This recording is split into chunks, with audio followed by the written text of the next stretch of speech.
السلام علیکم second year. ہم نظریہ پاکستان کی اہمیت کا ٹاپک پڑھ رہے تھے، اس میں ہم نے اس کی 3 ہیڈنگز کر لی تھیں کہ نظریہ پاکستان کیوں اہم ہے ہمارے لیے، اور اس میں ہماری جو لاسٹ ہیڈنگز تھیں وہ تھیں، ایک تو یہ تھی کہ نظریاتی بنیاد ہے پاکستان کی کو استحکام دینے کے لیے بہت ضروری ہے، اور ایک مثالی ریاست ہم تبھی قائم کر سکتے ہیں جب ہم نظریہ پاکستان کو صحیح معنوں میں رائج کریں گے۔ آج ہم نے اس کا 4تھ پوائنٹ یا چوتھی ہیڈنگ کرنی ہے، جو کہ ہے قومی استحکام۔ پاکستان قائم بھی اسلام کے نام پر ہوا، اس کو مستحکم بھی اسلام کے نام پر ہی بنایا جا سکتا ہے۔ آج کی پاکستانی نسل نے نہ پاکستان تخلیق ہوتے دیکھا، نہ اسے ان قربانیوں کا تجربہ ہوا جو اس سے پہلے والی نسل نے دے کر اس ملک کو نقشے پر جگہ دلانے میں کامیابی حاصل کی تھی۔ ان لائنز کا مطلب یہ ہے کہ پاکستان کو ہم نے اسلام کے نام پر حاصل کیا ہے، تو ہم پاکستان کو مضبوط بھی تب بنا سکتے ہیں جب ہم اس میں نظریہ پاکستان کو رائج کریں، اسلام کو رائج کریں اور اسلامی نظام کو یہاں پر اولویت دیں۔ پاکستانی نسل جو اب نسل ہے، اس نے نہ تو پاکستان کو بنتے ہوئے دیکھا ہے، نہ ہمیں ان قربانیوں کی سمجھ آ سکتی ہے، نہ ان کا ہم ادراک کر سکتے ہیں جن قربانیوں کو دے کر اس ملک کو حاصل کیا گیا تھا۔ آج کی نسل کو نظریہ پاکستان اور قیام پاکستان کے اغراض و مقاصد کا مطلب ہوگا کہ اس کو اغراض و مقاصد آبجیکٹیوز پاکستان کو کیوں حاصل کیا گیا تھا، غرض کیا تھی، سے پوری طرح آگاہ رکھنے کی ضرورت ہے۔ یعنی پاکستان ہم نے کیوں حاصل کیا، ہمیں یہ جاننا بے حد ضروری ہے۔ جذباتی وابستگی کا جاری رکھا جانا ضروری ہے۔ جذباتی وابستگی یعنی ہمیں جذباتی لحاظ سے ایموشنلی جو اٹیچمنٹ ہے ہماری، وہ بھی ہمارے ملک کے ساتھ ہونا بہت ضروری ہے، اور لازم ہے کہ آج کے پاکستانیوں کو نظریہ پاکستان سے پوری طرح روشناس کروایا جائے۔ یعنی ضروری ہے کہ ہم نظریہ پاکستان کو روشناس کروانا ہوتا ہے، پہچان کروانا، کہ ہم نظریہ پاکستان سے آج کے پاکستانیوں کو، خاص طور پر طلباء کو، اس کی پہچان کروائیں، انہیں اس عظیم تحریک کی تفاصیل کی جمع کو کہتے ہیں، تفاصیل سے آگاہ کیا جائے جو پاکستان کی تخلیق کے لیے جنوبی ایشیا میں چلائی گئیں۔ پاکستان کی عوام کو مضبوط اور متحد رکھنے کے لیے ضروری ہے کہ انہیں نظریہ پاکستان کی اہمیت اور اس کے پیش روؤں یعنی بزرگوں کی، آباء و اجداد کی قربانیوں کا پوری طرح علم ہو۔ ملک میں فرقہ وارانہ، لسانی، علاقائی اور صوبائی تعصبات کو پاکستان دشمن ہوا دے رہے ہیں۔ ان تعصبات ہوتا ہے تنگ نظری کی بیخ کنی ہوتا ہے جڑ سے اکھاڑنا، بیسیکلی جڑ کو کہتے ہیں بیخ کنی، جڑ سے اکھاڑنا کے لیے نظریہ پاکستان سے وابستگی کو فروغ دینے کی ضرورت ہے۔ اب نظریہ پاکستان کیوں ضروری ہے کہ آج کی نسل کو نہیں پتہ کہ پاکستان کیسے بنایا گیا، ہم نے کون سی قربانیاں دی، ہمارے بزرگوں نے کون سی قربانیاں دی جو اس وطن کو حاصل کیا۔ تو جب انہوں نے ان سے اس سے کوئی، اور وہ اس سے روشناس نہیں ہے، انہیں اس کی کوئی پہچان نہیں ہے، تو ڈیفینیٹلی انہیں پاکستان کے لیے حاصل کی گئی، پاکستان کے لیے دی گئی قربانیوں کا علم نہیں ہو سکتا۔ اسی طرح وہ اس کی اہمیت کو، نظریہ پاکستان کی اہمیت کو نہیں سمجھ سکتے جب تک انہیں وہ اغراض، وہ مقاصد نہ پتہ چل جائیں کہ پاکستان کو کیوں بنایا گیا تھا، اور جو پاکستان کی تخلیق کے لیے جنوبی ایشیا کا مطلب بر صغیر میں جہاں ہم پہلے رہتے تھے یا اب بھی ہم رہتے ہیں، اسی ہندوستان پاکستان کا جو علاقہ ہے، ادھر جو تحریک چلائی گئی اس کو جاننا ضروری ہے، تاکہ ہمیں یہ پتہ چل سکے کہ ہمارے بزرگوں نے کون سی قربانیاں دی تھیں، اور ان کو جاننا کیوں ضروری ہے، تاکہ ہم پھر جو اب فرقہ وارانہ، لسانی، علاقائی اور صوبائی تعصبات میں پھنسے ہوئے ہیں، جو کہ اصل میں دشمنوں کی سازشیں ہیں، ہم ان کو ختم کر سکتے ہیں۔ جب پاکستان کے لیے مسلمانوں نے تحریک چلائی تھی، تب بھی تو سندھی بھی افراد تھے، بلوچی تھے، کشمیری تھے، اردو سپیکنگ تھے، پنجابی تھے، تو پشتو بولنے والے تھے، تب بھی تو یہ علاقائی اور صوبائی جو ڈفرینسز، اختلافات تھے، یہ تو موجود تھے۔ تو اب ان اختلافات کو کیوں ہوا دی جاتی ہے؟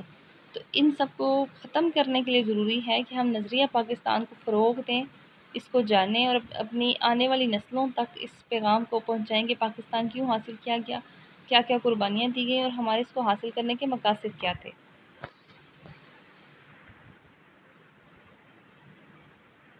اس کے بعد نیکسٹ ہیڈنگ آتی ہے جمہوریت کی کامیابی۔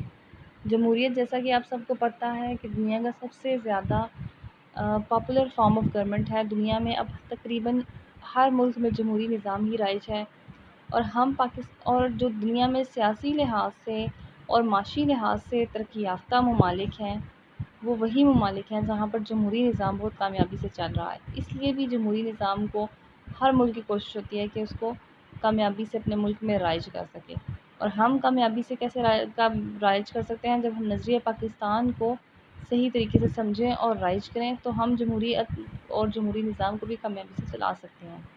پاکستان میں سیاسی عمل اور جمہوری طور طریقوں کو کامیابی سے ہمکنار کر کے ترقی کی منازل طے کی جا سکتی ہیں۔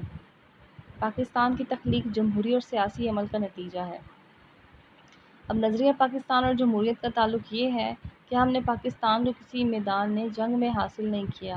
قائد اعظم نے کوئی گن سے، کوئی تلوار سے لڑ کر اس ملک کو حاصل نہیں کیا، بلکہ انہوں نے ایک جمہوری طریقے سے اور ایک لمبے سیاسی عمل کے نتیجے میں سے حاصل کیا تھا، قانونی اور آئینی طریقے سے حاصل کیا تھا۔ آئینی لحاظ سے انہوں نے ایک سیاسی جماعت کے ذریعے، سیاسی جماعت کے پلیٹ فارم سے انگریزوں سے مطالبہ کیا کہ انہیں آزادی اور ہندوستان کی تقسیم چاہیے، پھر اس کو قانونی لحاظ سے پروو کیا اور اس کے بعد اس ملک کو حاصل کیا۔ اسے مسلم عوام کی بہت بڑی اکثریت نے اپنے حقوق خود ارادیت کو منواتے ہوئے بنایا، یعنی پاکستان کو مسلم عوام کی بڑی اکثریت نے کس طرح سے بنایا؟ اپنے حق خود ارادیت کو منواتے ہوئے۔ حق خود ارادیت کیا؟ یعنی اپنے مستقبل کا خود فیصلہ کرنے کا اختیار ہونا۔ یہ اختیار انہیں برطانوی حکومت نے دیا تھا، الیکشن ہوئے تھے اور انہوں نے اس حق کو منوایا اور پاکستان کو بنایا۔ پاکستان کا تحفظ بھی جمہوری اقدار کے فروغ اور عوامی قوتوں کو اعلیٰ حیثیت دے کر کیا جا سکتا ہے۔ یعنی ہم پاکستان کی حفاظت تبھی کر سکتے ہیں جب ہم جمہوری قدریں کون سی ہیں؟ رواداری، عدم تشدد، دوسروں کو برداشت کرنا، اختلاف رائے کو برداشت کرنا اور اکثریت کی رائے کو اہمیت دینا، اور عوامی قوتوں کو اعلیٰ حیثیت۔ عوامی قوتیں یعنی وہ قوتیں جو عوام کی مرضی سے آتی ہیں، ان کو اعلیٰ حیثیت دے کر ہم کر سکتے ہیں۔ اسلام اپنی روح میں ایک جمہوری نظام ہے، یعنی اسلام میں بھی عوامی رائے کو، عوامی مرضی کو اہمیت دی جاتی ہے۔ اس میں شورائی طریقے کو اپنایا جاتا ہے۔ شورائی کہتے ہیں، بیسکلی شورائی نظام مشورے سے نکلا ہے کہ مشورے سے اس طریقے کو اپنایا جاتا ہے اور قانون کی حاکمیت کو یقینی بنایا جاتا ہے۔ قانون کی حاکمیت جمہوریت کا بہت بڑا اصول ہے جو کہ اسلامی نظام سے بہت ملتا جلتا ہے۔ اسلام میں بھی قانون کی نظر میں امیر غریب چھوٹے بڑے کی کوئی حیثیت نہیں ہے، بلکہ قانون سب کو یکساں طور پر ڈیل کرتا ہے۔ اگر نظریہ پاکستان پر پوری طرح عمل کیا جائے تو ملک میں رواداری، انصاف اور جمہوریت کی جڑیں مضبوط ہو سکتی ہیں۔ یعنی اگر ہم نے اپنے ملک میں جمہوریت کو ترقی دینی ہے، رواداری اور انصاف کو ترقی دینی ہے، تو ہمیں نظریہ پاکستان کے اوپر پوری طرح عمل کرنا ہوگا۔ نظریہ اسلام میں جمہوریت ایک اہم ستون کی حیثیت رکھتی ہے۔ پاکستان میں نظریاتی بنیادوں کی کمزوری کی ایک بڑی وجہ جمہوری قدروں کی پامالی ہے۔ نظریاتی بنیادوں کی کمزوری کی بڑی وجہ، یعنی اس لائن کا مطلب یہ ہے کہ پاکستان میں نظریہ پاکستان کو، نظریہ اسلام کو کمزور بنیادوں پر رکھا گیا ہے۔ اس کی ایک بڑی وجہ یہ ہے کہ پاکستان میں جمہوری اقدار، کون سی جمہوری اقدار ہیں؟ رواداری، انصاف، جمہوریت، ان کی یہ جو اقدار ہے پاکستان میں، ان کو بہت پامال کیا گیا ہے، ان کو صحیح طریقے سے رائج نہیں کیا گیا۔ اگر آپ پاکستان کا جمہوری نظام پڑھتے ہیں تو آپ کو پتہ ہوگا کہ 70 سالہ تاریخ میں تقریباً 35 سال تک تقریباً ملک میں مارشل لا رہا، فوج کی حکومت رہی۔ تو جب جمہوریت ہی صحیح طرح سے نافذ نہیں ہوئی تو پاکستان کی جو نظریاتی بنیادیں ہیں وہ بھی کمزور ہو گئی۔ قومی تعمیر نو، یعنی ملک کو دوبارہ تعمیر کرنا۔ قومی تعمیر نو کا قوم کو دوبارہ تعمیر کرنا، قومی تعمیر نو کا مطلب ہوتا ہے کہ قوم کو دوبارہ سے ابھارنا، اس کو آگے لے کر آنا۔ کا انحصار، ملی جذبوں کی آبیاری۔ آبیاری بیسیکلی لفظی مطلب تو پانی دینا ہوتا ہے، یہاں پہ ہوگا ملی جذبوں کی آبیاری، یعنی قومی جذبوں کو دوبارہ سے پیدا کرنا جمہوریت کی کامیابی اور اسلام سے وابستگی پر ہے۔ قائد اعظم نے مارچ 1942 میں ایک تقریر میں اپنی رائے کا یوں اظہار کیا: ہمارے وجود کا احساس اسلام ہے، ہم ایک ہیں اور ہمیں ایک قوم ہی کی حیثیت میں آگے بڑھنا ہے۔ یہی صورت ہے جس سے ہم پاکستان کو قائم رکھ سکتے ہیں۔